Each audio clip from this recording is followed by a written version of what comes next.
I wanted to share with you some of the kind of like the top questions that I get from job seekers. Yeah. And then if you could share your advice around that. Yeah, just especially around generations too. What you're finding is a concern about this generation gap right now. Yes. Yeah. Okay. So one thing I get, especially from baby boomers and Gen X people, is that, you know, a lot of times they'll go for an interview and the feedback they get is that they're overqualified.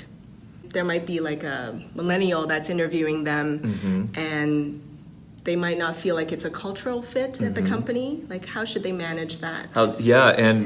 For that, they need to be looking at what the culture is like before they go in an interview, if possible. Blogs, websites, kind of see what the culture's like. That's a good idea. You know, it also understanding who the audience is. So going back to being adaptable and being able to prove that you're adaptable to these younger generations that may be hiring you. Oh, and you mentioned in one of your workshops about even just how you dress for the interview. Yeah, right? that's also, and going on the blog or the website and looking at pictures of the culture, how they dress. You know, if they're wearing jeans and t-shirts on an everyday basis, you come in a full suit and tie, then, you know, that's kind throws of, it off. just a little bit. Yeah, and vice versa, right? Yep. Yeah, okay. And what's another question you got? A lot of millennials and recent college grads also come to me and ask, you know, they just graduated from college, they don't have much experience. So what advice do you have for them to manage that kind of the workforce and all the generations in the workforce? So I've been there. Being a millennial myself, I've been there, come out and not been able to get jobs because I didn't have enough experience. And I like to be blunt and frank with what people need to be doing.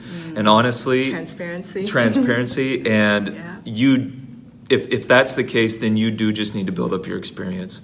Go get an internship, find a mentor, do whatever this is. I mean, on the side, you can have a full-time job, and if you can gain the experience outside of that full-time job, then you should be doing that too.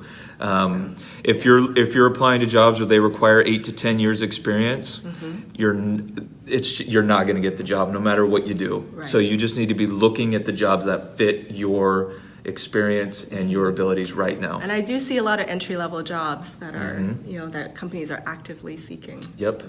So an internship or entry-level out of college is probably the best option.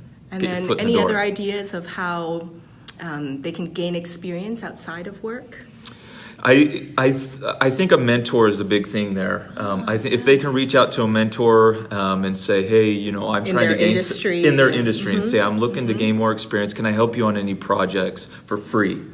Can I spend some time with you? Can I come to, you know, if they're presenting something, can I come to your presentation and even pass out the papers because you're still participating, right, and helping? So it's those kind of things I think that'll make a difference. Perfect. That's so useful. Thank you. Thanks for bringing up those questions, and Appreciate I'm sure we'll be bringing up some more here in the future. Yes. Thanks. Bye.